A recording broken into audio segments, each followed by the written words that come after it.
Il est un peu plus de 12h30 sur BFM Business. Je vous disais, journée spéciale ETI sur notre antenne aujourd'hui. On va parler de tout ça avec Patrick Hibry qui est avec nous. Bonjour Patrick Hibry. Bonjour. Bonjour. Directeur général délégué de Banque Palatine pour nous accompagner, pour parler de ces ETI absolument indispensables, faut-il le rappeler, à la réindustrialisation de la France, mais qui ont plein de défis devant elle aussi. Il faudrait juste redonner un chiffre. Combien il y a d'ETI en France, Patrick Hibry? Au dernier pointage, on pense qu'il y en a un petit peu moins de 6 000, entre 6 400 et 6 000. On va se faire mal à l'instant. On rappelle en Italie, en Allemagne, on est à combien aujourd'hui? En Allemagne, on pense qu'il y en a à peu près le double, et puis un petit peu plus en Italie. C'est ça, voilà. On reste en retard, même si on parle souvent de l'Allemagne, mais l'Italie aussi, finalement. Dans quel état d'esprit sont les ETI en ce début d'année, Patrick? Bon, donc je vous remercie de m'accueillir déjà, c'est une bonne chose. Aujourd'hui, c'est une journée où vous mettez à l'honneur les ETI, et les ETI, c'est nos clients. Bien sûr. Donc nous, on a l'habitude de dire que la Banque Palatine, c'est la banque des ETI. Donc quand on nous a proposé de participer à cette opération, ça nous a paru normal, presque indispensable pour qu'on puisse témoigner auprès des ETI notre attachement, notre accompagnement, et donc c'est une très très bonne initiative que de les mettre en lumière aujourd'hui. On est heureux de le faire à vos côtés. Comment ça va donc en ce début d'année 2022? Est-ce qu'on a retrouvé le sourire? Est-ce qu'on est... Donc on sait tous qu'on a passé des périodes assez compliquées, 2019, 2020, et les ETI, elles ont beaucoup de qualités. Et je voudrais juste faire un petit stop. Dans cet environnement-là, on va dire qu'il y a en gros 135 000 TPE, PME, et il y a 5 400, comme on le disait, entre 5 400 et 5 500 ETI, soit à peine 4%. Si on fait une petite métaphore sportive, puisque c'est un peu d'actualité, on va considérer qu'une ETI, c'est pas une génération spontanée. Oui. Elle arrive globalement après une histoire. Il y a une histoire, il y a des hommes, il y a des femmes qui les dirigent. Elle naît PME. Elle naît PME et globalement, elle va passer ETI. Comme on a un centre de formation et on passe aux champions. Bien sûr. Donc, et ça, c'est extrêmement important pour nous parce que il faut les accompagner, parce que c'est des besoins très spécifiques.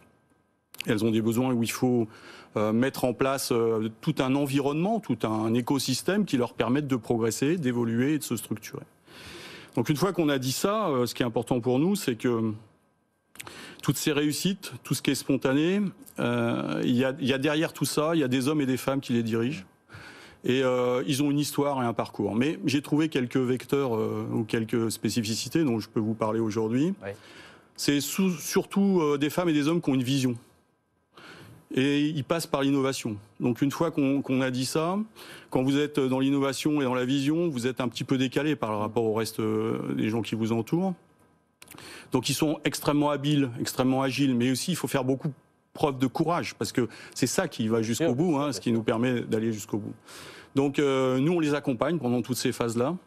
Et ils créent ce que vous disiez à l'instant, c'est-à-dire qu'ils créent une zone de résilience qui est extrêmement importante. Et ils sont nécessaires à l'économie. Donc c'est pour ça qu'on les accompagne sur tous les angles de leur... Ils sont nécessaires et vous les accompagnez, mais on en revient toujours à ce problème qui est évoqué depuis des années. Comment on fait fondamentalement, Patrick, pour faire émerger plus d'ETI en France aujourd'hui? Voilà, j'ai l'impression que c'est un débat sans fin. Mais déjà aujourd'hui, c'est une très bonne initiative. On voit que les pouvoirs publics se sont emparés du dispositif, c'est important. Oui. Donc là aussi, on a beaucoup de choses. Ils ont un double impact. Je crois que c'est ça aussi qui est important. Ils ont un impact très local. Dans les chiffres du ministère, on voit que ça, autour des ETI, ça fait à peu près 3 millions d'emplois, quoi. C'est pas négligeable. Les outils, les outils. Dites-nous franchement les outils pour faire démarrer, prospérer les ETI. Les outils, c'est quelque chose d'extrêmement intéressant. Parce que nous, on le voit, l'accompagnement, il doit être fait sur une longue période. Elles passent, on le disait tout à l'heure, dans l'environnement TPE, PME, elles vont passer peut-être des décennies. C'est une histoire familiale, souvent. C'est cette ténacité qui leur permet d'aller jusque-là. Et les outils qu'on met à leur disposition, c'est de répondre au moment où il le faut, aux besoins dont elles ont besoin.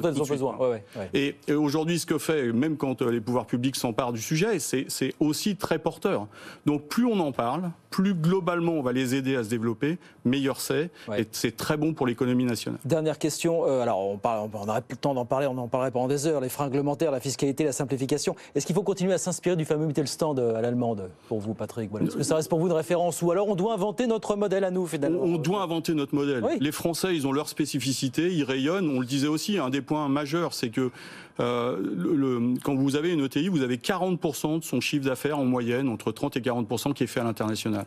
Et pas simplement sur le continent européen, on les retrouve aux États-Unis, on les retrouve en Afrique, elles sont partout. Mais c'est le rayonnement de la France à travers elles qui fonctionne. Oui. Donc c'est ça qui pour nous est extrêmement important. La Banque Palatine, elle les accompagne dans la banque de tous les jours. Oui. Elle les accompagne quand il faut restructurer. Elle les accompagne quand il faut faire des crédits structurés, de l'international. On les accompagne sur l'ensemble de l'environnement. Et ben voilà pour cette journée spéciale ETI pour BFM Business et ces ETI. Une petite question. Très vite, Frédéric. Oui, moi je suis spécialisé sur tout ce qui est tech. Est-ce que l'accélération numérique, la transformation numérique, c'est quelque chose d'essentiel chez ces ETI aujourd'hui, ou alors on est encore à un niveau quand je disais, assez bas? Je vous coupe, mais je suis désolé, mais quand je vous disais c'est des visionnaires, je trouve qu'il y a beaucoup d'ETI qui ont déjà pris ce virage très très rapidement et très en avance de phase. Donc c'est ça qui est important. Une fausse idée de l'ETI familiale dans des secteurs industriels ou dans les secteurs... Elles ont fait des choix. Elles ont fait des choix et elles ont fait les bons choix. C'est pour ça qu'elles sont championnes, entre guillemets. Donc c'est ça qui est important. Et ben voilà pour ces ETI qui continuent à se développer, qu'on accompagne, que vous accompagnez à la Banque Palatine. Merci beaucoup, Patrick. Est-ce que je peux vous dire une dernière chose? Parce qu'on est tous très entrepreneurial. Globalement... il y a un objectif, parce que ça, c'est le début de l'année, et on sait qu'il y a le Grand Prix des ETI à la fin de l'année. Donc je fais un peu de teasing. L'année dernière, j'y étais, on a fait partir, entre guillemets, 80 entreprises qui ont concouru pour être au Grand Prix des ETI. Il faut qu'on se fixe un objectif cette année, le double. Donc je pense que et vous et nous, on s'emploiera à ce que ça soit aussi une belle réussite pour le Grand Prix des ETI de la fin de l'exercice. On fera tout pour y parvenir. Merci beaucoup, Patrick. Merci beaucoup, merci à vous. Patrick Imry, le directeur général délégué de la Banque Palatine, avec nous sur BFM Business. Merci beaucoup, à très vite.